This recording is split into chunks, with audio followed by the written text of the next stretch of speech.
Ya, Assalamualaikum warahmatullahi wabarakatuh. Saya bina an nabda hadhil mu'allaqah al-yaum wa fi hadhil jalsah insyaallah sanabda dirasatana fi istikhdami nazzaratina au nazzarah yakni al-qawaid al-lughah al-arabiyyah sanastakhdimuha fi fil kitab au afit tanzil au fil Quran al-Karim. Baik, pada kesempatan kali ini insya Allah kita akan masuk materi kita yaitu pada praktek menerapkan kaidah-kaidah yang telah kita bahas pada hari-hari sebelumnya pada Al-Qur'anul Karim. Qabla ma an nabda hadhil muhalaqah ya bin an nad'ullaha, dan sebelum kita memulai pada materinya, mari kita berdoa terlebih dahulu. Allahumma anfa'na bima 'allamtana wa'allimna ma yanfa'una wa zidna ilman yanfa'una. Haya bina nabda. Mari kita mulai. Nah, kita akan mulai pada bab surat-surat, boleh dari awal ataupun dari juz amma juga. Silahkan ya, mungkin kita masuk ke Al-Baqarah saja dulu ya. Baik. Nah, kita ingat kembali pada teori yang pertama kali bahwa yang namanya bahasa Arab itu tidak lebih hanya membahas tiga sebetulnya ya. Yang pertama membahas kalimah, yang kedua membahas jumlah, dan yang ketiga membahas tarkib. Yang pertama sebut kalimah itu adalah satuan kata. Kemudian susunan jumlah, kemudian juga tarkib atau frase, ya, tidak lebih daripada itu. Nah, sekarang kita akan coba prakteknya kepada al-kalimah terlebih dahulu, atau yang disebut dengan kata di dalam bahasa Arab. Kata di dalam bahasa Arab itu kita harus mengingat kembali bahwa terbagi kepada tiga. Yang pertama ada yang disebut huruf, yang mana huruf itu terdiri dari huruf ma'ani dan mabani. Tapi kalau untuk kalimah itu tentu hurufnya bukan huruf mabani, yaitu huruf ma'ani. Nah, kemudian yang kedua huruf itu, maksud saya huruf yang kedua ma'ani yang terdiri dari huruf jar salah satunya ya. Kemudian huruf-huruf jazm, huruf-huruf nasab. Nah, itu huruf pada kalimah. Kemudian kalimah yang kedua isim atau nomina, atau yang menunjukkan nama dan tidak menunjukkan unsur waktu secara makna. Dan yang ketiga kata kerja. Nah, ini kita akan mulai dulu pada kalimah. Pada kalimah Bismillahirrahmanirrahim, ini kita akan analisis satu persatu. Terdiri dari apa saja Bismillahirrahmanirrahim? Nah, itu ya. Pertama, nah, saya akan tanya terlebih dahulu huruf bi. Bi di sini artinya dengan. Termasuk kalimah apakah bi di sini? Silahkan saja boleh ditebak ya. Salah pun tidak apa-apa karena kita belajar justru dengan salah kita nanti akan bisa lebih benar lagi gitu ya. Bismillahirrahmanirrahim. Bi di sini apakah huruf, apakah isim atau fi'il? Kalimah yang mana kira-kira Bapak Makmun? Silahkan boleh ditebak saja. Oh, bu itu termasuk huruf. Huruf. Betul ya. Jadi bi di sini adalah huruf yang bermakna dengan. Nah, setelah bi nanti ada kalimah yang di depannya yaitu ismi. Ismi. Alif sin mim itu asalnya begini, bukan sin mim saja. Sebetulnya tulisan asalnya begini, ismun. Ismun. Asal tulisannya memang adalah ismun, hanya dibuang alifnya itu berdasarkan kesepakatan para penulis Quran. Jadi ini memang suatu apa namanya suatu kesepakatan ya kenapa alif pada ismun di sini dibuang. Memang ada hikmahnya yaitu salah satunya untuk di sebutnya teh apa ditaksir ya atau di al-qasru di sini maksudnya meringkas ya, biar meringkas. Nah, ini ismun. Ismun dia suatu kalimah. Nah, silakan tebak, mungkin ini lebih mudah ya nebak. Apakah dia termasuk huruf? Apakah dia termasuk isim? Apakah dia termasuk fi'il? Kata ismun ini. Isim. Isim ya. Ini adalah nomina. Nah, ismi nomina. Nah, di sini bagaimana kita bisa menganalisis ini isim? Nah, salah satu tanda isim itu di sini ada kasroh. Nah, itu. Jadi salah satu bagaimana kita bisa menganalisis kalimat ismin itu adalah isim karena dia bisa dikasroh dan penyebab kasrohnya adalah adanya huruf jar yaitu bi di sini. Penyebab kasrohnya adalah bi ya. Bismi. Jadi tidak bismu atau bisma tetapi bismi. Nah, kita lanjut. Allahi, Allahi. Termasuk huruf maksud saya huruf isim atau fi'il kalimah Allahi ini silakan boleh ditebak juga. Isim. Isim. Nah, di sini kita analisis kenapa dia bisa menjadi isim. Ada dua tanda kalau yang di sini. Berbeda dengan ismi. Kalau ismi tadi dia tandanya ada dua juga sebetulnya. Yang pertama di kasroh pada mi dan yang kedua ada huruf jar yang masuk. Nah, itu tanda isim yang kedua adanya huruf jar bi yang masuk. Nah, kalau Allahi bagaimana kita bisa menganalisis bahwa Allah ini adalah sebuah isim, ini ada dua tanda juga. Tanda pertama adanya alif lam di awal, adanya alif lam, Allahi adanya alif lam itu sudah pasti dia isim. Kemudian dia adanya kasroh di akhir. Nah, itu tanda isim yang kedua. Jadi dia isimnya mempunyai dua dua tanda. Kemudian ada kata yang kedua yaitu Ar-Rahmani.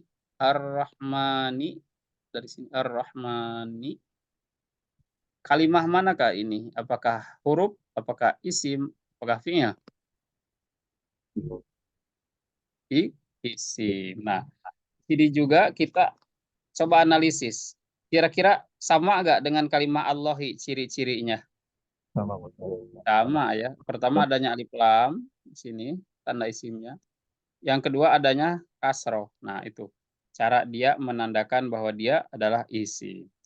Kemudian kata yang kedua, Ar-Rahimi.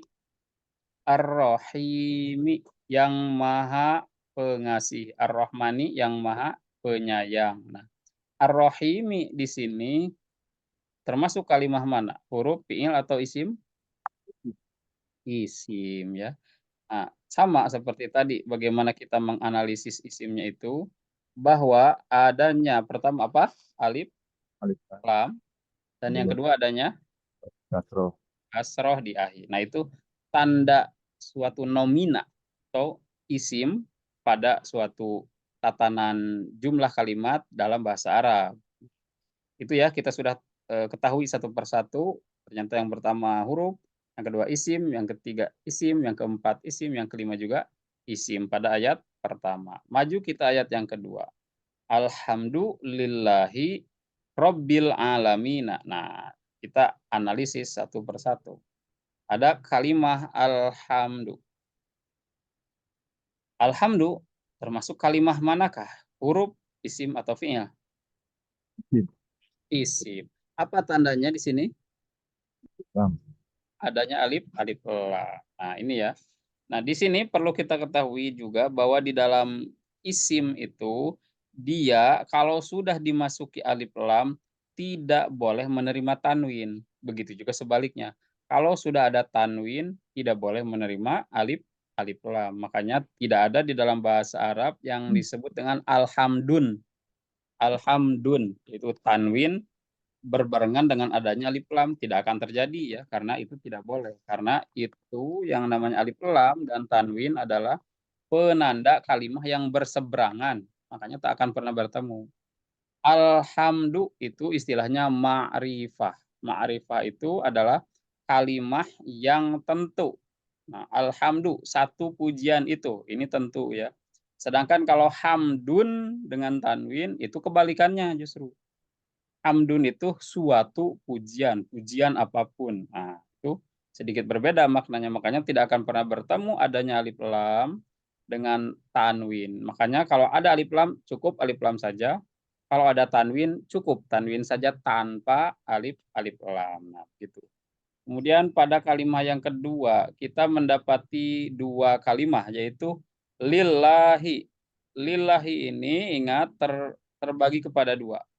Yang pertama huruf lam di sebelum Allah dan kalimat Allah. Nah, asal kalimatnya begini, lam, alif, lam, ha. Hanya ketika dia disambung tulisan, makanya menjadi alif lamnya ini dibuang yang ini, yang kedua.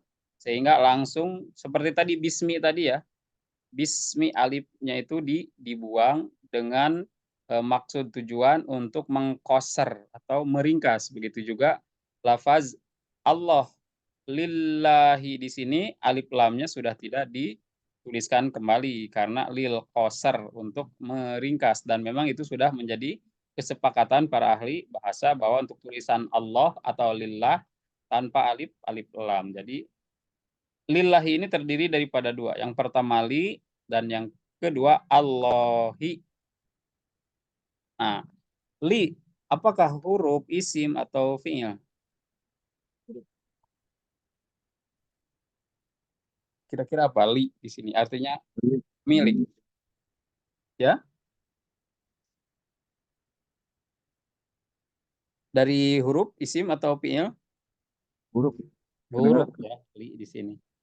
Ini termasuk hurufnya huruf jar yang pasti menjarkan isim yang di depannya. Dan huruf jar ini dia hanya masuk kepada isim saja.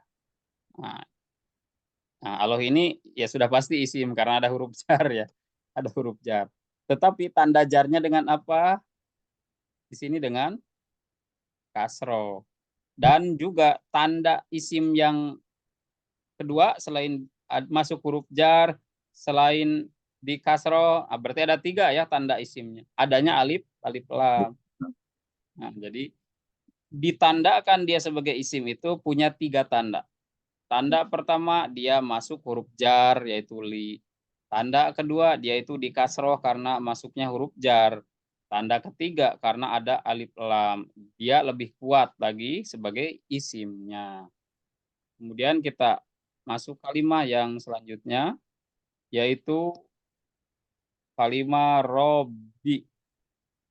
Robbi. Apakah dia kata kerja, kata nomina atau huruf? Apakah huruf, isim atau fi'il? Robbi. Isim. Isim. Apa kira-kira tanda isimnya?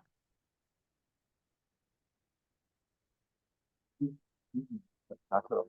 Ada kasroh. Nah ini alhamdu, pujian itu lillahi milik Allah, Robbi, Tuhan. Nah, jadi Robbi di sini adalah isim. Kenapa disebut isim? Karena ada tanda kasroh di belakang huruf itu. Kemudian al-alamina, al-alamina. Apakah dia isim, fi'il atau huruf? Isim. Isim. Apakah tanda dari isimnya? Ada alif lam. Ada alif lam di awalnya. Itu ya al-alamina, al-alamin ini universe atau alam semesta. Al-alamin universe atau alam semesta. Robbil alamin, Tuhan alam semesta atau Tuhannya dari alam semesta. Robbi al-alamin, itu alif lam tanda isimnya. Kemudian Ar-Rahmani, Ar-Rahimi yang maha penyayang, Ar-Rahmani, Ar-Rahimi yang maha pengasih. Ar-Rahmani apakah isim fi'il huruf? Isim. Isim. Apakah tandanya dari isim ini? Ada alif lam sama kasroh. Ada alif lam sama kasroh. Kemudian selanjutnya Ar-Rahimi yang maha penyayang. Isim fi'il atau huruf? Isim. Isim. Apakah sekiranya tandanya? Alif lam dan ada kasroh. Alif lam dan juga adanya kasroh. Nah, ini jadi cara menganalisis secara satuan kata. Kemudian masuk ke ayat yang keempat. Maliki yaumiddini, maliki yang memiliki, yaumiddini hari agama, maksudnya hari pembalasan. Karena agama itu bahasa lain dari pembalasan. Karena adanya agama adalah untuk membalas semua amalan manusia yang di muka bumi. Makanya yaumiddin itu sering diterjemahkan di dalam terjemahan Al-Quran hari pembalasan.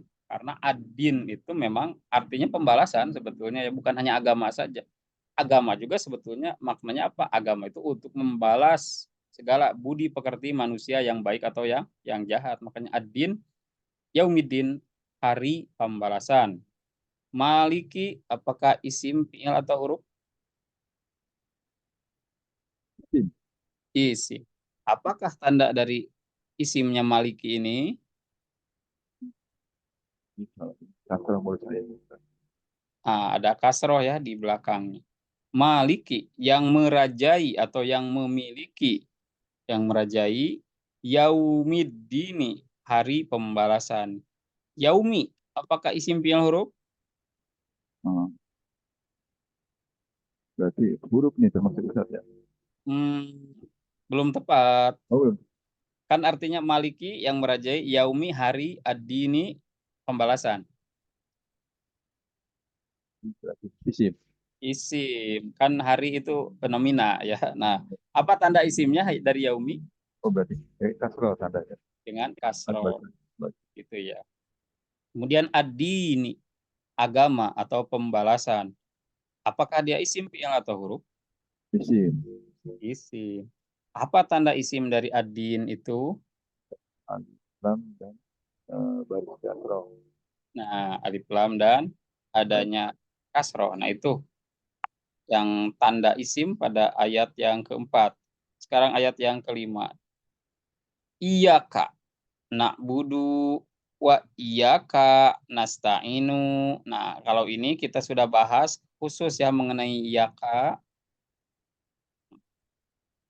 Mengenai iyyaka itu khusus.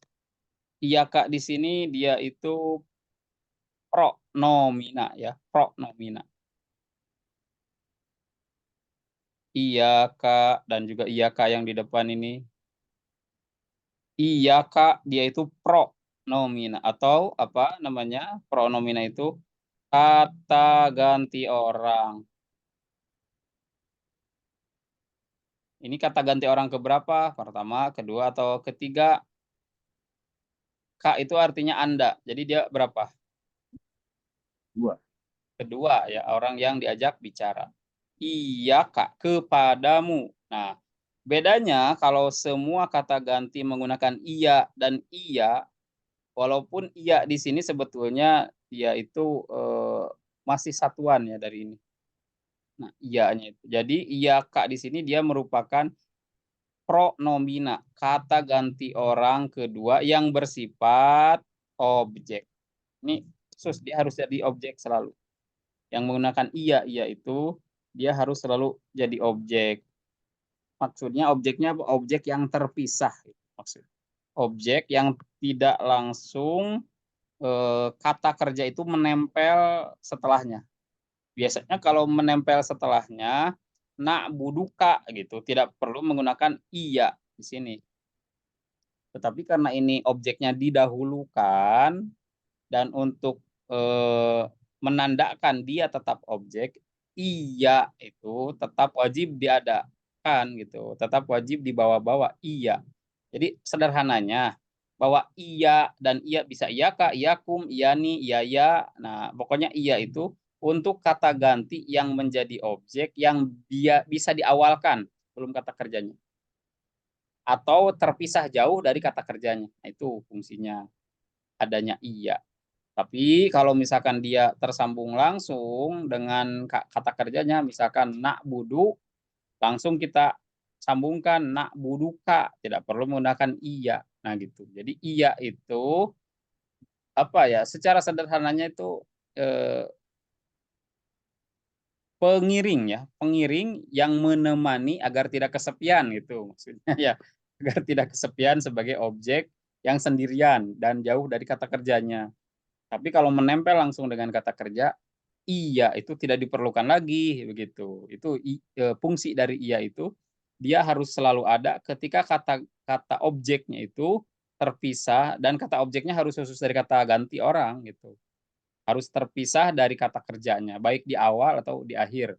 Tapi kalau menempel, iya tidak dibutuhkan. Nah, ini termasuk nomina ya, nominanya jenis pronomina. Nominanya jenis apa? Domir ya, kata ganti orang. Nah ini jenis domir apa? Domir objek. Objek dalam bahasa Arabnya itu domir mansub, mansub ini ya, yang nanti diterjemahkannya dikenai pekerjaan. Nah ini pekerjaannya di sini. Nah, jadi na'budu ini isim, fi'il atau huruf? Fiil. Fi'il ya, yaitu kata kerja. Na'budu, kami menyembah, iyyaka, kepadamu.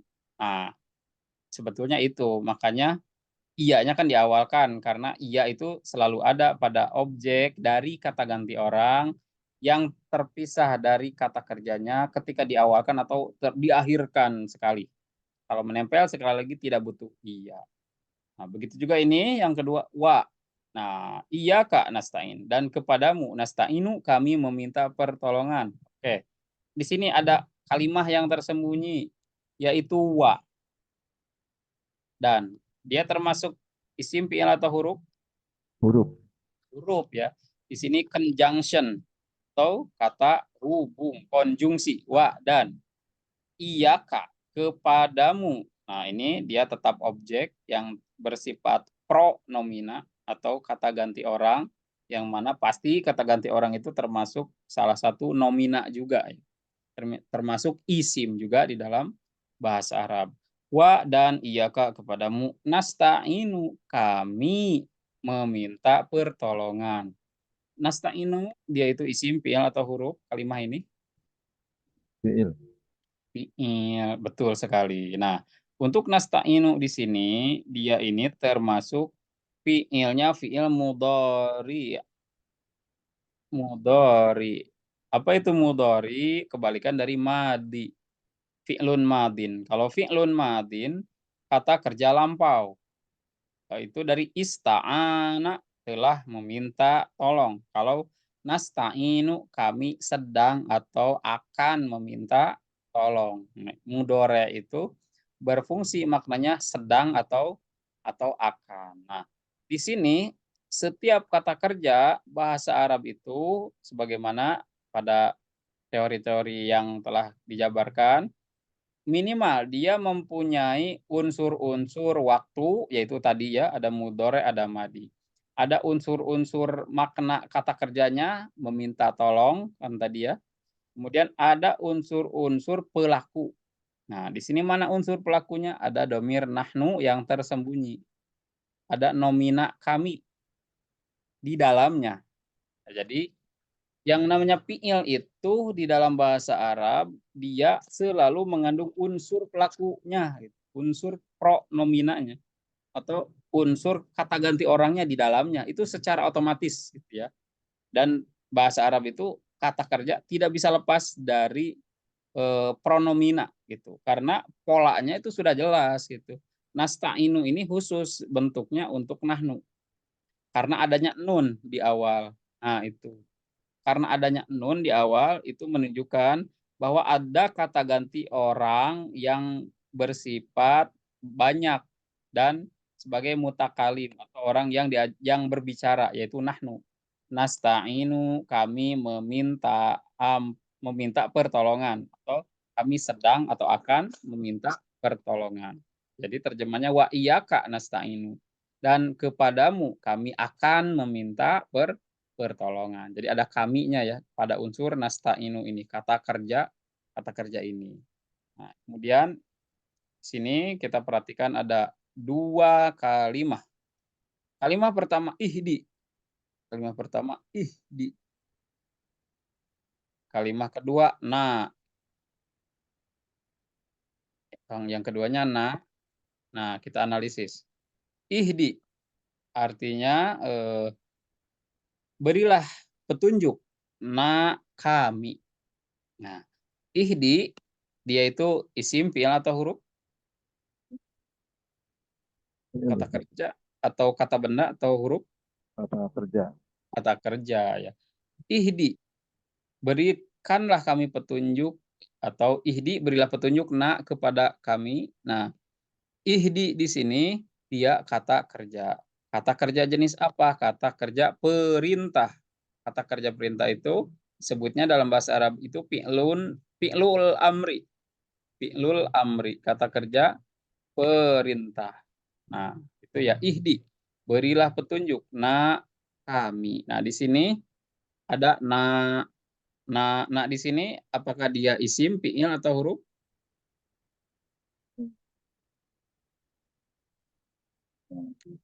Nah, kami Kami berarti isim. isim karena pronomina atau kata ganti orang. Jadi setiap kata ganti orang itu sudah pasti dia masuknya nomina atau isim. Nah, di sini bedanya pronominanya sedikit khusus. Dia tidak mempunyai tanda untuk dan itu harus ya. Untuk semua jenis pronomina dia tidak mempunyai tanda isim secara khusus.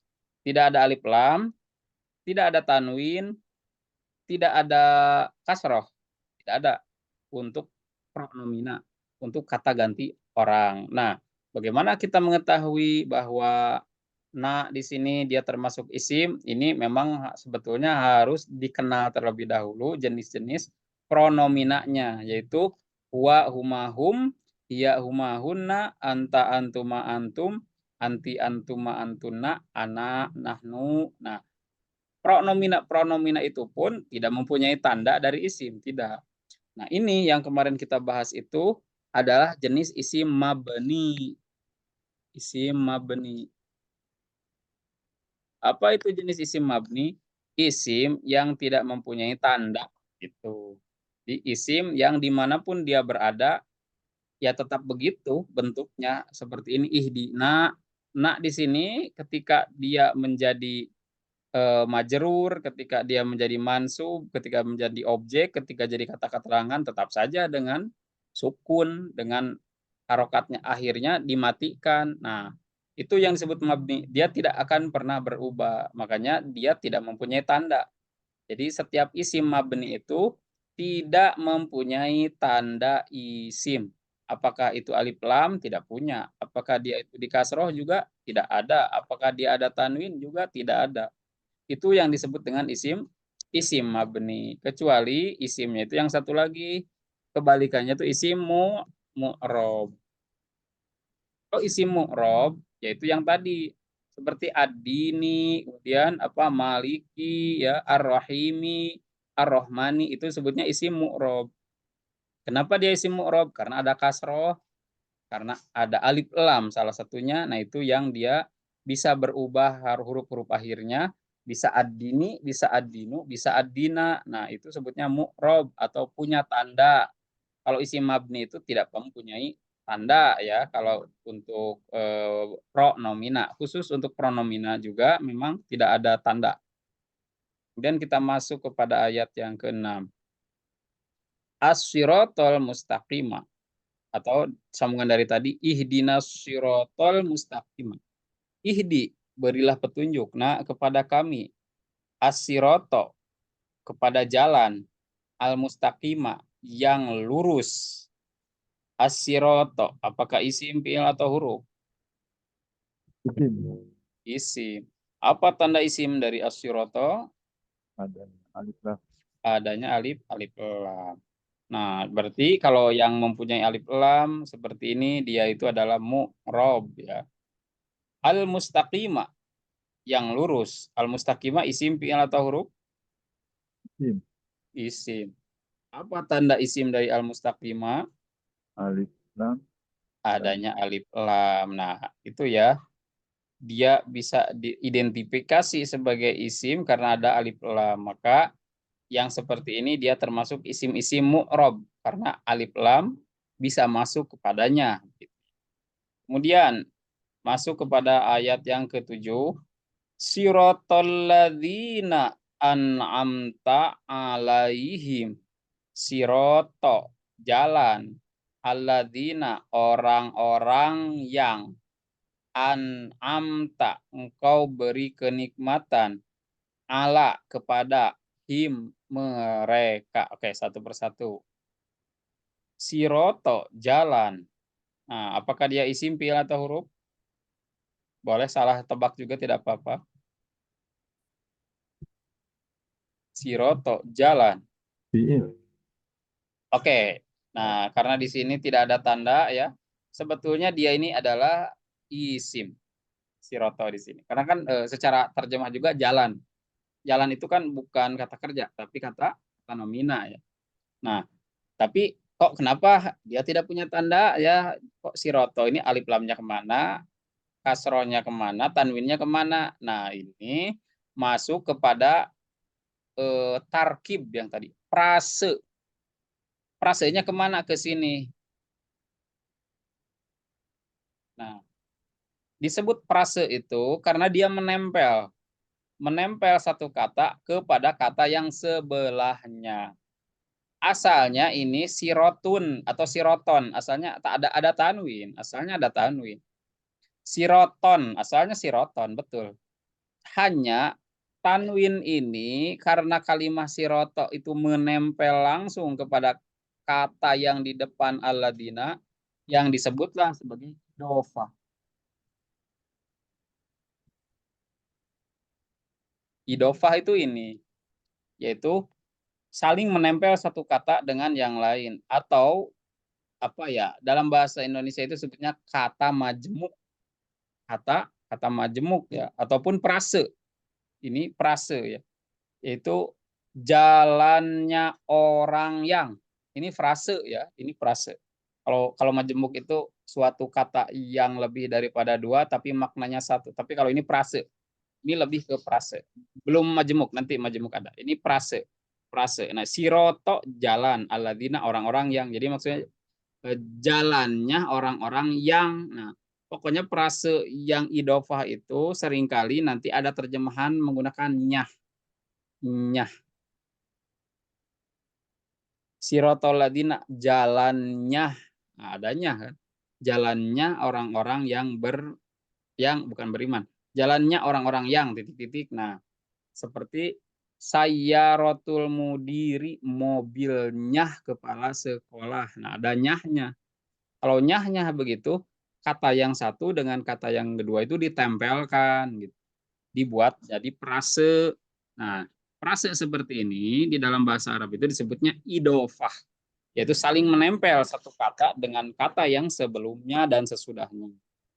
Penempelan ini nanti istilah lainnya, tempelan yang pertama siroto disebutnya mudop. Mudop yang ditempeli, atau yang menempel boleh. Mudofun, mudofun yang menempel, maksud mudofun yang menempel. Alladzina ini jadi yang ditempeli. Nah, jadi ini menempel satu sama lain. Yang menempel seperti ini, makanya ini frase ya. Siroto. Dan siroto ini isim, bukan fi'il. Karena ketika dia menempel, jatuh tanwinnya gitu. Sehingga tanwinnya dia melebur kepada kalimat yang setelahnya. Itu maksudnya. Jadi dia itu melebur. Bukannya hilang ya sebetulnya. Yaitu melebur. Asalnya siroton, tapi menjadi sirotol ladina, jadi melebur. Ini isim. Kemudian alladzina, nah ini masih mudah untuk diidentifikasi. Kira-kira ini isim atau fi'il? Alladzina, isim, fi'il atau huruf? Ladzina, orang-orang yang. Huruf. Oh, bukan, bukan. Huruf. Orang-orang yang Ya. dari secara makna aja. Apakah dia itu ada unsur huruf atau apa namanya, ada unsur nomina atau kata kerja? Unsurnya apa kira-kira? Orang-orang yang, ada kata orang. Orang itu kata kerja, kata benda atau huruf? Oh, isim berarti. Orang kata benda. Kata benda, berarti dia termasuk isim. Apa tanda isim dari alladzina? Dalam tandanya berarti Ustaz ya.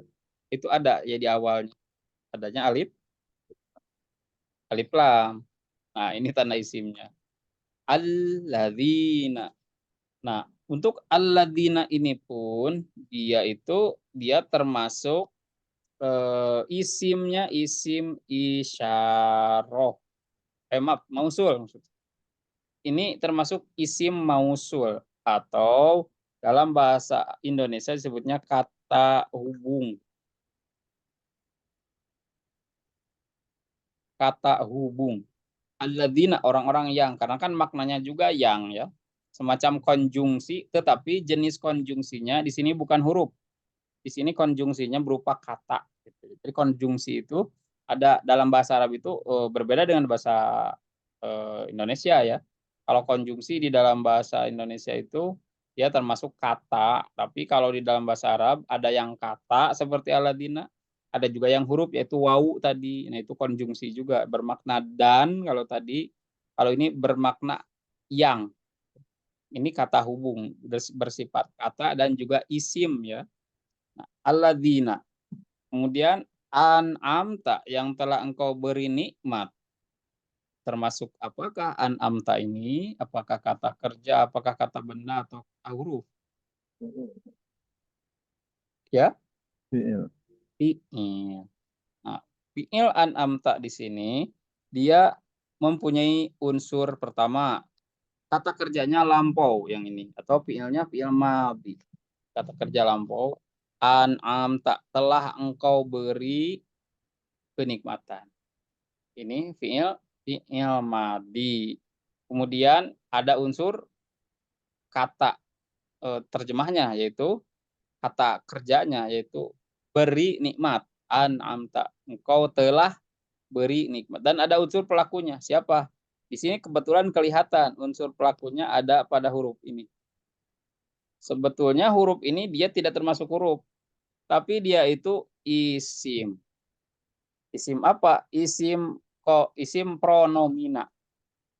Pronomina dia itu pelaku yang bermakna apa? Engkau. Ini sudah bukan huruf ya, tak di sini. Secara kedudukan dia itu sudah sebagai pelaku, sudah sebagai isim. An'amta yang telah engkau. Nah, engkau ini tak di sini adalah engkau. Engkau berikan nikmat. An'amta engkau telah berikan nikmat. Nah, tak di sini dia sebagai isim ya. Isim apa? Pronomina atau isim domir. Dari domir apa? Domir anta. Asalnya ini domir anta. Domir anta. Makanya taknya masih kelihatan. An'amta yang engkau dari anta kan telah berikan kenikmatan. Kemudian pada ayat yang selanjutnya ala alai him asalnya ala ini pisah yaitu ala dengan him ala dengan hum ala dengan hum. Nah, tetapi memang keseringannya dalam bahasa Arab ala dengan hum itu tidak menjadi alaihum, tidak. Itu memang sudah menjadi apa ya, pakemnya ya. Bahwa ketika ala masuk dengan him menjadi alaihim. Kenapa? Karena ada iya. Nah, huruf iya itu dia lebih cocoknya dengan kasroh. Nah, itu maksudnya. Ada cocok-cocokan dalam bahasa Arab itu. Makanya tidak alaihum. Nah, tetapi ada suatu saat di dalam bahasa Arab, di dalam Al-Qur'an alaihum tapi itu sebagai pengecualian dan ada maksud tertentu. Nah, kalau alaihim seperti ini itu yang paling umum ya. Alaihim, kenapa him asalnya hum karena ada iya sebelumnya. Iya cocoknya kepada kasroh, kalau wau cocoknya kepada domah gitu. Makanya dia dengan kasroh. Nah, ala dan him kita analisis. Ala itu isim fi'il atau huruf? Huruf. Huruf ya. Hurufnya huruf jar. Him, mereka laki-laki. Isim fi'il atau huruf? Isim. Isim. Isimnya isim pronomina atau disebut isim domir. Nah, jadi kenapa dia bisa disebut isim? Ada tanda. Tandanya apa? Dimasuki huruf jar ala. Nah, itu. Jadi setiap isim itu bisa dimasuki huruf jar walaupun dia itu isim pronomina, tetap huruf jar bisa masuk. alaihim atas mereka, goiril magdubi bukan yang dibenci atau yang dikutuk, goiri bukan al magdubi yang dibenci, goiri isim fiil atau huruf, Isim. artinya bukan Oh, ya. maksud isim. Bukan, ini kebetulan dia itu adalah huruf, jenis huruf. Huruf apa? Huruf pengecualian. Bermakna bukan dan tidak ya. Maksudnya adat istisna atau huruf istisna. Huruf pengecualian. Goiri selain gitu. Goiri selain. Nah, ini huruf jenisnya al-magdubi. Nah, ini kalau ini lebih mudah. Al-magdubi isim atau fi'il atau huruf? Isim karena ada alif Isim. lam, Dan apalagi selain ada alif lam tandanya? ada kasroh. Adanya kasroh. Al-magdubi yang dibenci atau yang dikutuk, yang dibenci alaihim atas mereka. Nah, ini hampir sama masih yang tadi ala dengan him ya. Ala dengan him masih sama, alanya apa tadi? Ada huruf. Huruf, himnya adalah Isim. isim. Nah, itu masih yang tadi ya. Wa la dolin dan juga tidak tersesat. Wa dan la tidak adolin orang-orang tersesat, atau wa dan la bukan adolin orang-orang tersesat. Goiril magdubi bukan jalannya orang yang dibenci alaihim atas mereka, waladolin dan juga bukan jalannya orang-orang yang tersesat. Di sini kita analisis ada apa saja, ada wau, wa, dan la tidak, ad-dhalin orang-orang sesat. Wa huruf isim topil, Huruf. huruf ya. Waw ini hurufnya huruf konjungsi atau kata hubung, sebutnya waw atof. Wawnya waw atof. Waw atof itu konjungsi, kata hubung yang bermakna dan. La tidak. La di sini isim fiil atau huruf? Huruf. Huruf. Huruf ini la ini bermakna huruf nafi. Nafi itu kata yang membuat negatif, yang bermakna tidak atau bukan. Wa dan la bukan atau tidak. Ad-dhalin dan bukan orang-orang yang sesat. Ad-dhalin di sini dia itu isim fiil atau huruf? Isim. Isim. Apa tanda isimnya? Alif lam. Adanya alif, Dan alif lam. Nah, ini jadi kita bisa menganalisis walad dolin. Nah, seperti tadi. Nah, itu analisis penerapan di dalam Al-Qur'an Al-Fatihah mengenai satuan katanya. Nah, kemudian sekarang kita akan coba masuk kepada jenis frase. Frase ya. Frase. Bagaimana kita cara menentukan frase? Kita lihat.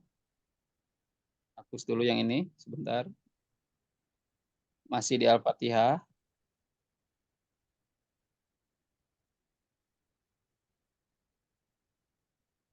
Atau mau beranjak boleh ke bawah, ke Al-Baqarah.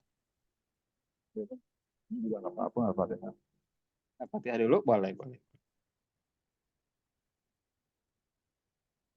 Kita hapus dulu ininya sebentar. Sekarang kita akan menganalisis di manakah frasenya di sini. Bismillahirrahmanirrahim. Bismillahi. Nah, di sini kita mendapatkan satu frase, yaitu pertama, frase apa? Yaitu Ismillahi. Ismillahi. Ismun dengan Allah. Ismun dengan Allah.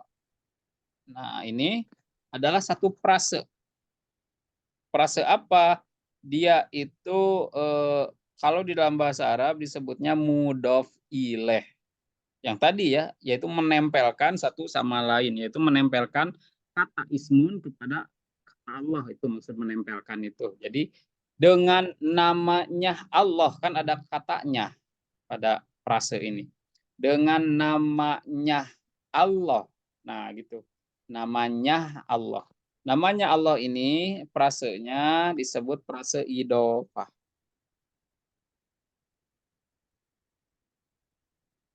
Frase idhofah. Frase yang saling tempel menempel. Ismi yang pertama di luar bi ya, karena bi itu huruf jarnya. Ismi yang pertama dia itu adalah mudofun yang menempel. Allahinya disebutnya mudofun ilaihi yang ditempeli. Nah, maka ini satu frase dulu. Bismillahi ketika dimasuki huruf ba juga, bi-nya pun termasuk frase baru lagi. Bismillahi dengan nama Allah. Nah, ketika sudah dimasuki dengan pun dia masih masuk frase baru lagi. Jadi Bismillahi dengan nama Allah. Nah, kemudian ada frase yang kedua yaitu Ar-Rahmanir-Rahim. Ar-Rahmanir-Rahim. Yang Maha Pengasih lagi Maha Penyayang. Ar-Rahmanir-Rahim. Nah, ini yaitu frase apa? Ini adalah sebutnya sifat. Frase sifat. As-sifatu. Ar-Rahmani yang. Bagaimana cara mendefinisikan ini sifat? Biasanya ada terjemahnya yang.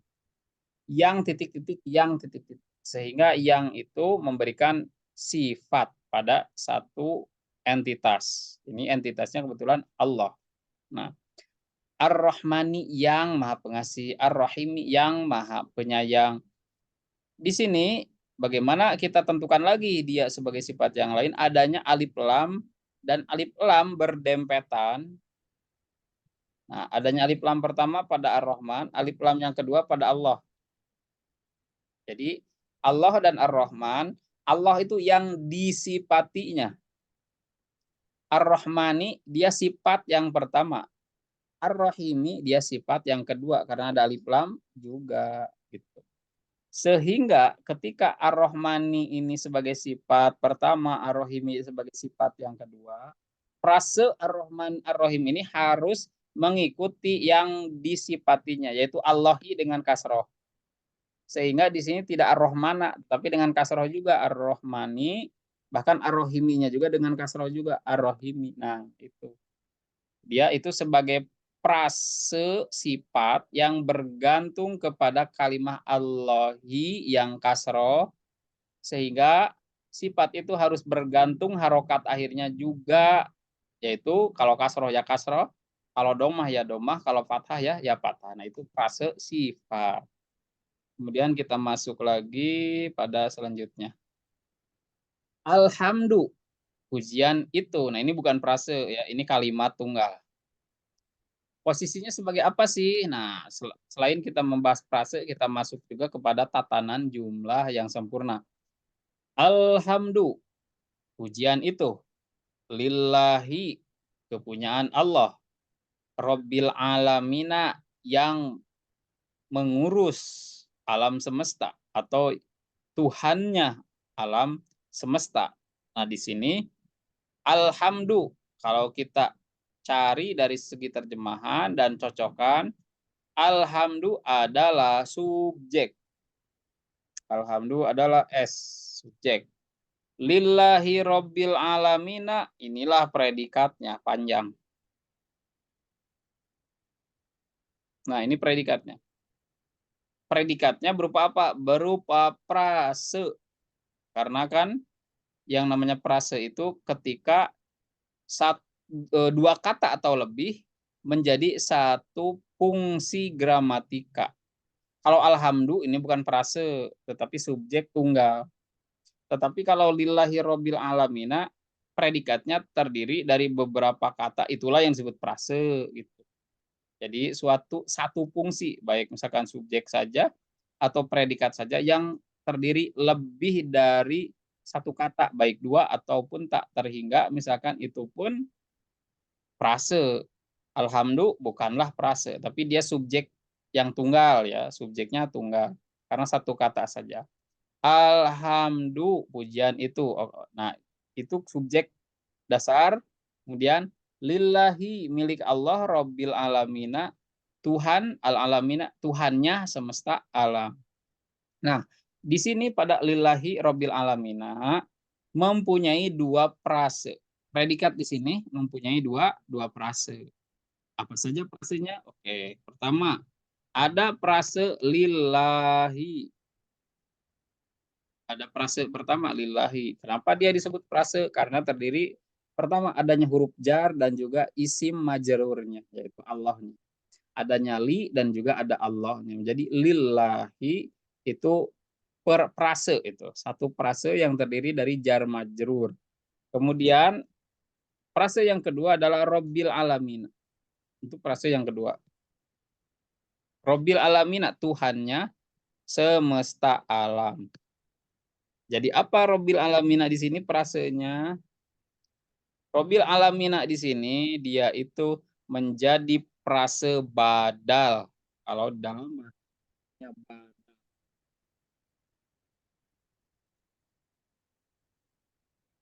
badalun. Apa itu badal? Badal itu biasanya suatu entitas memiliki atribut yang banyak, tapi entitasnya itu juga. Nah, ini bisa kita analisisnya begini. Allah adalah Robbil Alamin juga. Nah, itu. Jadi ketika Robbil Alamin Allah itu, ketika Allah ya Robbil Alamin, ketika dua kata ini sama, maka kata yang kedua itu adalah disebut badal.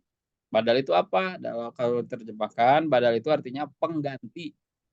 Maksudnya ketika Allah tidak ada, bisa diganti pemahamannya dengan Robbil Alamin. Atau ketika Robbil Alamin tidak ada, sudah tergantikan dengan kata Allah. Jadi sebut badal itu antara satu kata dengan kata yang lain, ya itu juga. Dan bisa saling menggantikan satu sama lain. Itu dihilangkan. Itu maksud badal itu. Atau itu adalah atribut dari entitas yang sama gitu ya. Seperti misalkan eh, apa ya, Presiden Jokowi contoh ya. Jokowi ya presidennya Jokowi itu misalkan presidennya itu mubdal minhu, Jokowinya itu adalah badalnya. Nah, jadi itu maksudnya entitas yang sama dengan atribut. Maka itu disebutnya badal. Bahasa Arab ya. Entitasnya Allah, atributnya adalah Robbil Alamin. Nah, itu atribut ya, atributif. Nah, itu frase atributif. Nah, kemudian ada frase yang kedua selain Robbil Alamin bahwa Allah itu ini juga Ar-Rahmani Ar-Rahimi. Ini juga Allah itu atribut yang ketiga Ar-Rahmani Ar-Rahimi. Nah, Ar-Rahmani yang Maha Pengasih, Ar-Rahimi yang Maha Penyayang. Siapa ini? Ya ini teh, ini juga Allah juga. Jadi ini Ar-Rahmani Ar-Rahimi dia bisa dianggap badal juga atau misalkan ada juga beberapa ulama yang menyebutkan tidak mau dijadikan badal, ini mau dijadikan sifat boleh. Itu tidak masalah karena secara makna juga ada makna sifatnya. Ar-Rahmani yang Maha Pengasih kan sifat. Ar-Rahimi yang Maha Penyayang ini juga sifat. Tidak salah kalaupun ini dijadikan sifat.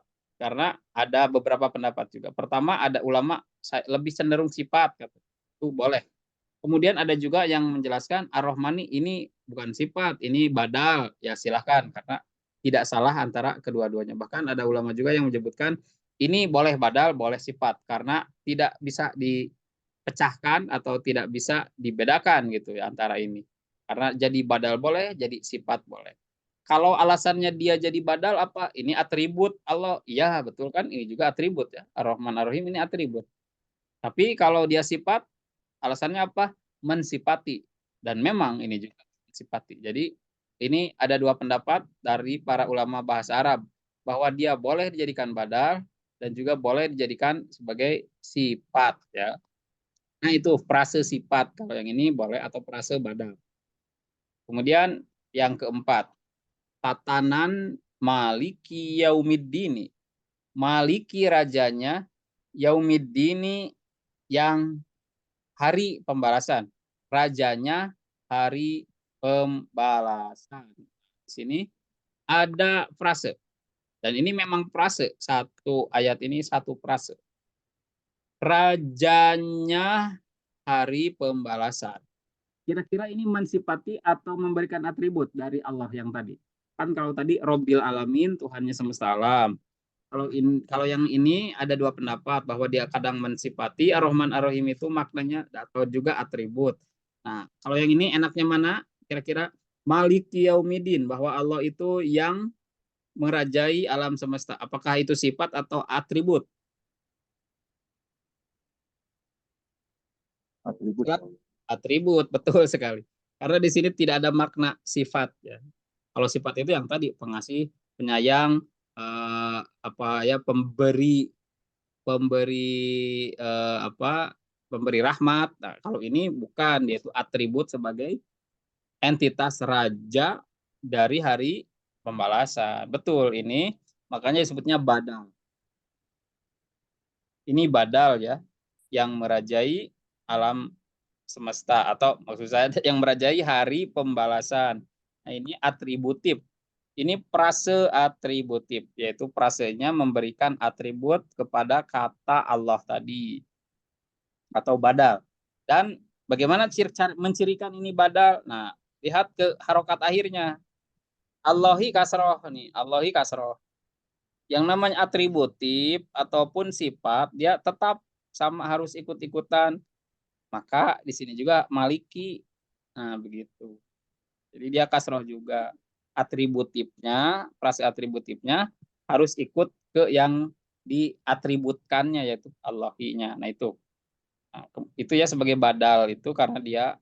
Nah, maliki yaumiddin ini prasenya atributifnya jenis apa? Nah, jenisnya tempel menempel. Ini atributifnya badalnya tempel menempel.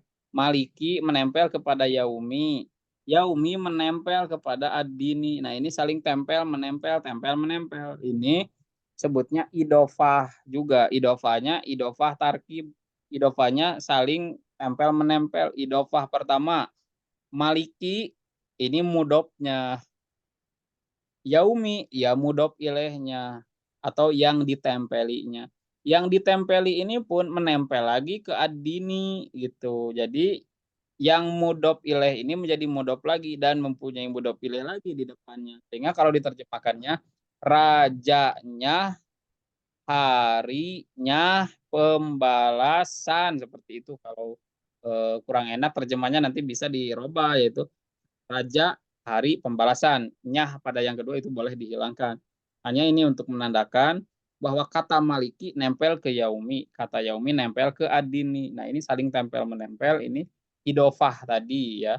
Yang mana dari maliki sampai yaumidi itu adalah badal atau atribut dari Allahi.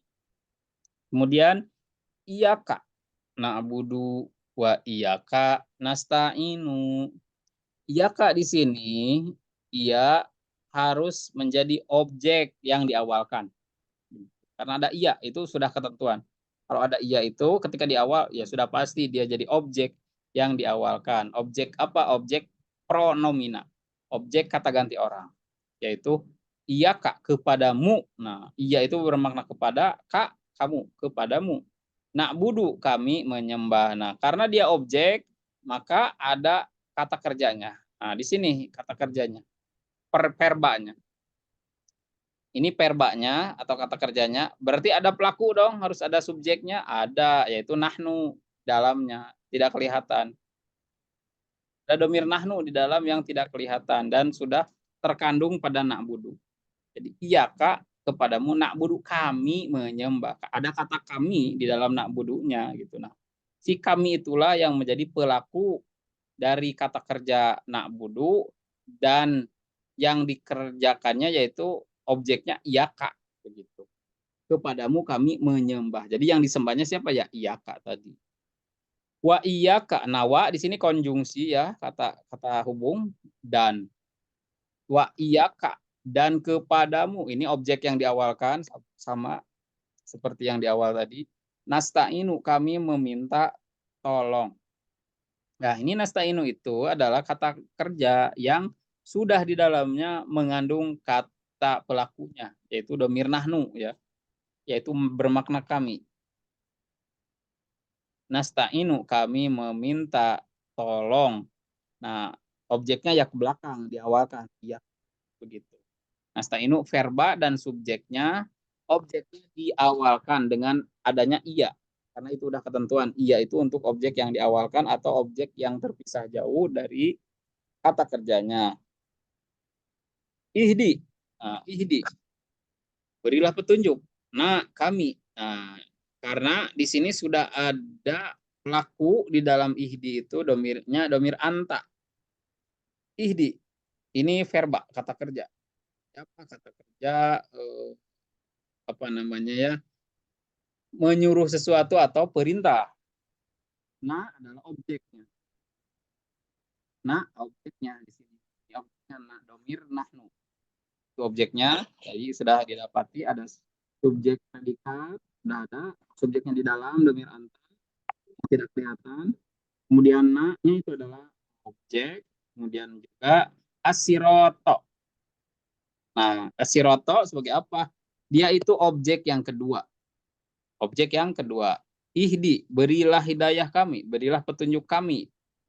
Nah, kami ya.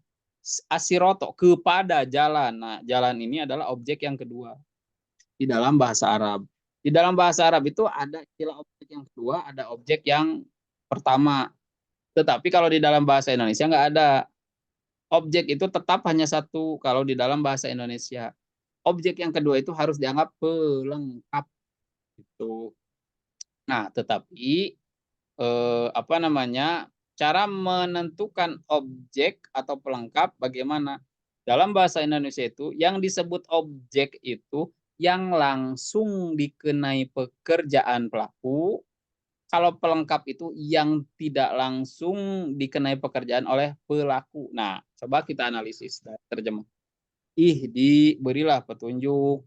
Nah, kepada kami petunjuknya apa? Asiroto, jalan al-mustaqimah yang lurus.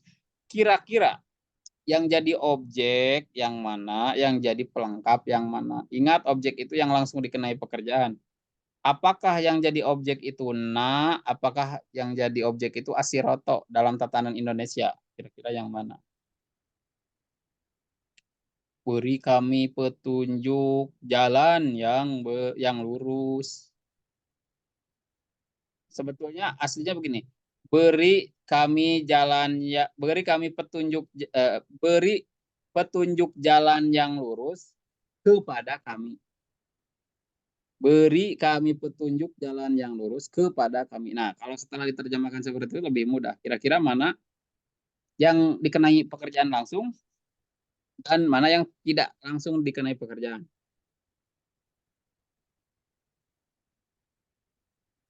Pekerjaan ihdi. Apakah nak dikenai pekerjaan langsung atau tidak? Tidak. Tidak. Ya. Jadi yang kena pekerjaan langsung itu asiroto, jalan. Kan berilah kami petunjuk, kan petunjuk. Petunjuk apa? Petunjuk jalan. Petunjuk bukan berilah petunjuk kami. Kami itu kan itu bukan objek, bukan yang diberi petunjuk. Maksudnya bukan yang diberi gitu. Maksudnya bukan hal yang diberikan. Hal yang diberikan itu asiroto. Nah, ini maksudnya siapa yang diberikannya? Nah, nak di sini kalau dalam tatanan bahasa Indonesia dia menjadi pelengkap. Objeknya asiroto begitu. Nah, itu kalau dalam bahasa Indonesia itu tidak ada objek dua. Objek itu yang langsung dikenai pekerjaan oleh pekerjaan dari pelakunya, sedangkan pelengkap itu yang menjadi tujuan atau yang menjadi arah dari pekerjaan itu terkadang. Nah, itu yang disebut dengan pelengkap itu. Seperti begini mungkin di sederhananya. Bapak membelikan eh, membelikan Budi pakaian. Bapak membelikan Budi pakaian. Apakah yang jadi objek itu Budi atau pakaian? Pakaian kan? Pakaian. Karena Budi kan tidak dibeli. Budi tidak dibeli. Tetapi yang dijadikan arah tujuan diberikannya baju itu, pakaian itu. Bapak membelikan Budi pakaian. Jadi Budi itu bukan objek, Budi itu pelengkap. Itu kalau tatanan bahasa Indonesia. Ayah membelikan Budi pakaian, itu ya lebih begitu juga di sini. Ihdinas sirotol mustaqim. Berikanlah petunjuk jalan yang lurus kepada kami. Nah, ada kata kepada. Jadi kepada itu arah, tujuan. Nah, ketika ada kepada, maka itu sudah tidak menjadi objek, tapi pelengkap. Tapi kalau di dalam tatanan Arab, tidak ada pelengkap. Nah, itu sedikit uniknya itu. Yang namanya pelengkap, yang namanya objek, tetap saja maf'ul bih gitu. Hanya maf'ul bih pertama, maf'ul bih kedua. Kalau di dalam bahasa Arab itu tatanannya itu dilihat mana yang pertama saja dan mana yang kedua begitu. Tidak diperhatikan secara makna apakah dia pelengkap atau apakah dia itu sebagai objek. Nah, di sini na maf'ul pertama, asiroto maf'ul kedua. Nah, jadi ada dua maf'ul ya di sini. Nah, di sini ada prase yaitu al-mustaqim. Prasenya apa? Prase sirotol mustaqim. Prase apa? Di sini kira-kira apakah mengatributif, apakah mensifati, memberikan atribut atau sifat? Berikan kami jalan yang lurus. Jalan yang lurus atribut atau sifat? Sifat.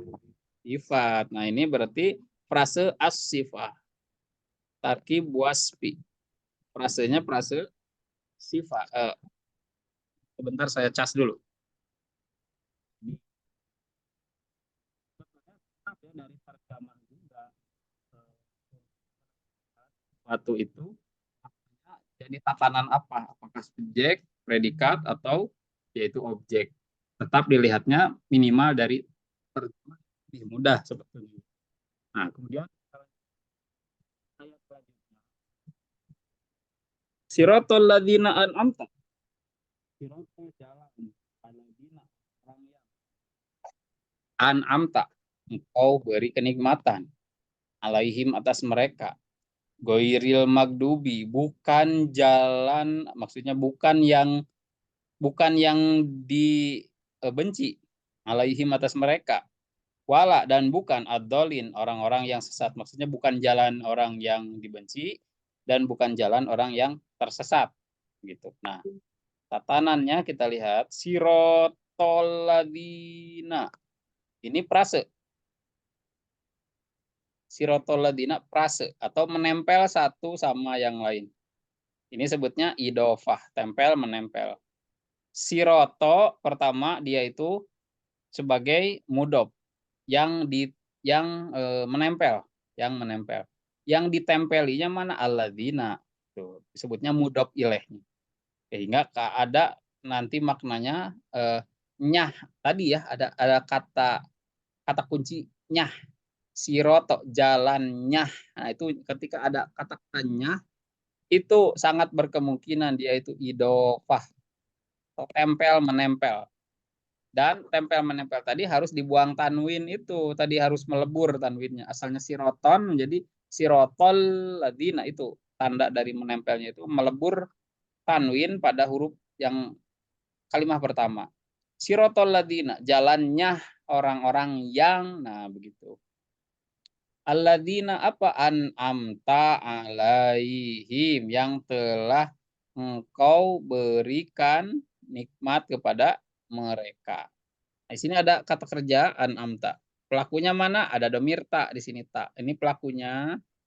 Nah, ini alaihim. Alaihim ini objek tidak langsung. Sebutnya objek tidak langsung. Kenapa dia objek tidak langsung? Karena setelah kata kerja ada jar majrur. Nah, itu. Kalau setelah kata kerja ada jar majrur di dalam bahasa Arab itu sebutnya maf'ul bih goer sorry atau kata kerja tak langsung. Berbeda kalau alanya dibuang berarti himnya itu sudah langsung menjadi objek. Kalau ini objek tak langsung karena ada huruf jar. Nah, ini anggap boleh sebagai objek. Tapi objeknya tetap harus objek tak langsung, bukan objek langsung. Atau bahasa Arabnya sebutnya maf'ul bih Ghair sharih, maf'ul bih tidak jelas atau tidak langsung karena ada huruf jar gitu ya. Karena dari terjemah juga bisa kita pahami. An'amta alaihim, yang engkau berikan kenikmatan kepada mereka. Nah, kan memberikan kenikmatannya kepada siapa? Kepada mereka. Jadi hampir secara makna pun ini kita bisa terima sebagai objek gitu ya.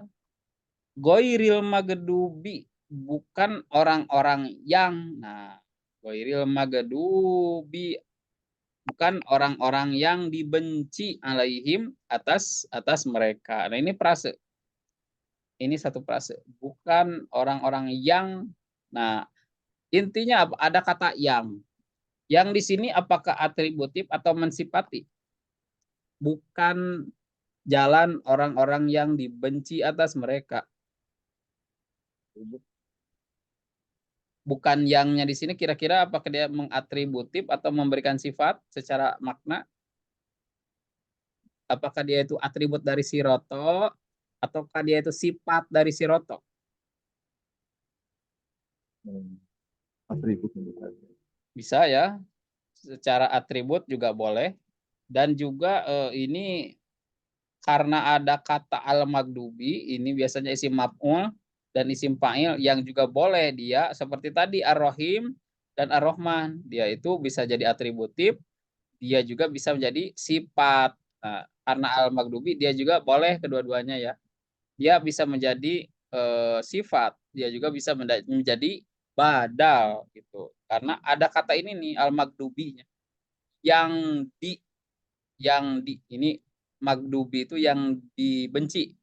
Yang dibenci itu sesuatu sifat yang dibenci kan itu mensifati juga. Ini bisa dua perkara. Bisa dia itu badal atributif, bisa dia itu sifat yaitu mensifati. Nah, wala ad-dhalin, dan bukan orang-orang yang tersesat atau bukan jalannya orang-orang yang tersesat.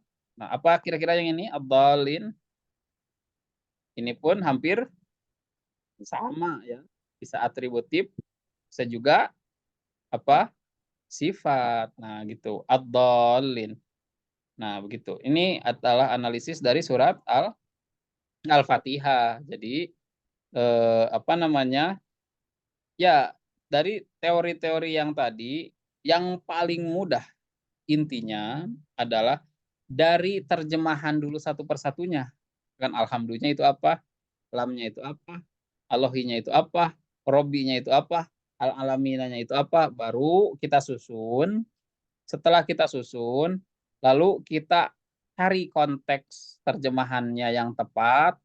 Nah, setelah cari konteks terjemahan yang tepat, baru kita bisa tahu tatanan satu persatunya. Sekiranya yang pertama, oh subjek. Yang kedepannya, oh predikat. Kemudian predikatnya apakah predikat tunggal, apakah dia itu predikatnya predikat frase gitu. Nah, tentunya kan kalau di dalam kalimat real seperti ini akan sangat terjadi banyak frase ya. Seperti ini frase pertama itu Bismillahirrahmanirrahim, itu udah frase panjang.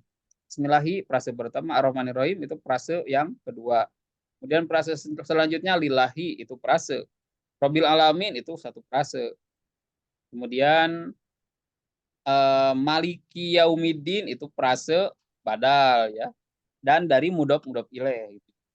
Kemudian ada frase yang lainnya as-sirotol mustaqim. Nah, ini pun frase sirotol ladina, frase ghairil magdubi alaihim itu satu frase panjang. Tuh. Jadi tetap tatanan-tatanannya bisa kita gali satu persatu, itu bisa kita analisis setelah tahu dulu makna satu-satuannya. Itu makna wawunya apa, la-nya apa, abdolinnya apa. Nah, itu sangat membantu. Bahkan saya sendiri pun ketika ingin mencari tatanan satu kata dari Al-Quran itu apa, tetap terjemah itu nomor pertama yang harus digali gitu. Sebelum susunan tatanan kata, terjemah. Terjemah itu yang paling utama. Kita harus tahu dulu mufradatnya. Nah, nanti setelah tahu mufradat dan dimasukkan ke konteksnya ya. Setelah masuk ke konteks, baru kita tahu subjek, predikat, objeknya yang mana atau kata keterangannya ya yang mana. Kemudian ya kita sedikit lagi sajalah terakhir. Alif lam mim Nah, kita sudah tahu alif lam mim ini sebutnya apa? Isim fi'il huruf. Ini mudah. Huruf dan Huruf ya, ini sebutnya huruf muqatta'ah. Muqatta'ah itu apa? Huruf yang terpotong-potong. Itu alifnya, lamnya, mimnya itu adalah rahasia Allah secara makna dan tidak ada dalil atau apapun yang menjelaskan alif itu apa, lam itu apa, mim itu apa. Hanya sekedar tafsiran belaka, tafsiran-tafsiran cocokologi ya itu silakan saja. Tidak masalah. Misalkan alifnya itu Allah, lamnya itu layyin, mimnya itu matin, itu ya nggak ada dalil mengenai itu ya secara secara pasti itu. Hanya cocok-cocokan rame-ramean tidak masalah sejauh tidak menyimpang gitu ya mengenai menafsirkan alif lam mim itu. Yang jelas dari Allah tidak ada penjelasan apapun mengenai alif lam dan mim itu huruf rahasia gitu aja. Jadi kita harus harus memahami bahwa kita terbatas untuk mengetahuinya begitu. Kemudian dalikal kitabu la roiba fihi hudalil muttaqin. Dalika. Di sini subjeknya Pak, dalika. Kemudian ini sebetulnya bisa dijadikan frase dari Alkitab. Frase apa? Zalikal kitabu, kitab yang itu. Nah, itu kan satu frase. La roiba fihi. Nah, la roiba fihi. Nah, ini frase yang kedua. Yaitu la roiba fihi. Jadi, ini frase yang keduanya sebagai apa? Predikatnya ini. Subjeknya ini. Zalikal kitabu, kitab itu la roiba fihi, tidak ada keraguan padanya. Itu predikatnya, la roiba fihi. Hudan lil muttaqin, yang merupakan petunjuk bagi orang-orang yang bertakwa. Nah, kemudian alladzina yu'minuna, alladzina. Nah, di sini alladzina yu'minuna itu menjelaskan al-muttaqin. Untuk orang-orang yang bertakwa. Maksudnya siapa yang bertakwa itu? Ini penjelasan. Orang-orang yang bertakwa itu alladzina yu'minuna. Nah, maka di sini jadi badal semua. Sampai sini wa mimma razaqna. Ini semua jadi badal dari muttaqin. Kemudian mana lagi? Nah, ini ada konjungsi yaitu wau. Walladzina yu'minuna bima unzila ilaika wa ma unzila min qablika wa bil akhirati hum yuqinun. Nah, maksudnya begini. Orang-orang yang bertakwa itu orang yang beriman kepada hal-hal yang gaib dan mendirikan sholat dan kepada apa yang kami rezekikan mereka berinfakkan dan mereka beriman terhadap apa yang diturunkan kepadamu dan mereka dan apa yang diturunkan kepada nabi sebelum kamu wabil akhirati hum yuqinun dan juga kepada hari akhirat mereka beriman. Nah, ini semua adalah atributif yaitu membadali kepada kata al-mutakin ini saja. Nah, ini kata ininya utamanya. Ini mengatributif semua dari alladzina yu'minuna sampai ayat 4 terakhir itu atribut yaitu membadali sebutnya badal semuanya itu ya. Nah, ulaika. Nah, di sini baru kata baru lagi. Ulaika, mereka itulah. Nah, ini subjek lagi, baru lagi subjek. Ulaika subjek. Ala hudam mirobihim wa ulaika humul muflihun. Nah, ini predikat. Predikat pertama, predikat. Nah, ini wa ulaika humul muflihun. Ini predikat yang kedua. Atau sebutnya konjungsi ya, yang merupakan predikat yang kedua karena konjungsinya ada wau dan. Nah, jadi ini wa ulaika humul muflihun itu predikatnya milik subjek mana yang mirip milik ulaika ini. Ini subjek. Ulaika mereka itulah. Nah, kan ini subjek tunggal, ini subjeknya tunggal. Baru ala hudam mir rabbihim wa ulaika humul muflihun itulah yang merupakan apa namanya predikat dari kalimat tadi. Nah, itu. Jadi tidak lepas lah yang namanya Al-Qur'an juga dari memahami subjek predikat. Kata kerja, objek, keterangan itu aja nggak lepas dari ini inti yang paling mudah tadi saya jelaskan dari terjemah bisa kita tahu setiap kata bahasa Arabnya oh ini jadi ini jadi ini jadi ini itu lebih mudah gitu jadi tetap secara logika bahasa mah hampir sama ya subjek yang mana predikat yang mana dalam bahasa Arab atau dalam bahasa Indonesia itu sama mengenai subjek apa logika bahasa itu hampir sama makanya tetap dilihat saja ke terjemah, baru lihat ke kata Arabnya, baru kita analisis. Begitu, mudah-mudahan bermanfaat dari praktek analisis barusan, dari satuan kata sampai juga frase dan juga kalimat sempurna subjek predikatnya. Mungkin ada pertanyaan terakhir, silakan Bapak Makmun. Mudah-mudahan ada gambaran, mudah-mudahan. Tapi mudah-mudahan tidak puas gitu. Bagaimana Kalau Bapak Makmun terhadap yang barusan? kalau ya, detail juga ya. Kalau saya betul tidak puas ya. Tapi apa ya? Mungkin saya nangkep juga agak lambat ya. Kalau menurut saya sih jelas-jelas saya ngerti gitu. Baik, alhamdulillah. Mudah-mudahan dilanjutkan kembali terus kepenasaranannya mengenai bahasa Arab, jangan dihentikan. Terus mendalami sama siapapun itu gurunya, terus mendalami karena memang itu untuk kepentingan kita ya, yang mana kita memahami apa namanya Al-Qur'an ini untuk kepentingan kita di dunia dan di akhirat ya, dalam menjalankan syariat Allah Subhanahu wa taala melalui menganalisis Al-Qur'an dengan bahasa Arabnya gitu ya, Bapak Makmun. Terima kasih perhatiannya pada Bapak Makmun telah bersama kami di sini Mahadisi Bawe, dan untuk pertemuan 7 dan 8-nya itu sesuai kesepakatan para panitia, jadi itu adalah apa namanya kelas bersama gitu ya, kelas serentak.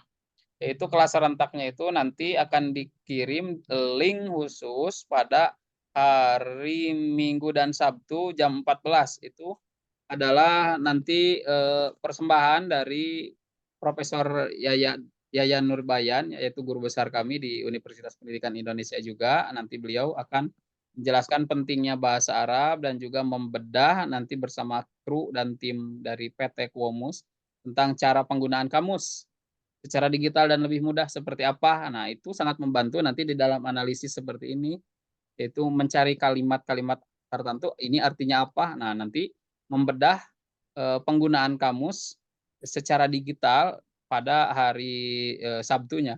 Dan pada hari Minggunya kita akan membedah secara keseluruhan mengenai buku Rusul Lughah Al-Arabiyah yang dipakai di dunia ini, yang namanya yang paling banyak digunakan ya atau disebut dengan kitab Madinah. Ini memang dari Madinah ya kitabnya. Bagaimana seseorang belajar bahasa Arab melalui kitab Madinah tersebut secara efektif dan efisien. Nah, itu nanti dibahas pada hari Ahad insya Allah. Itu untuk pertemuan serentaknya, yaitu 2 hari pertemuan, sehingga total pertemuan kita itu 8 dengan pertemuan serentaknya.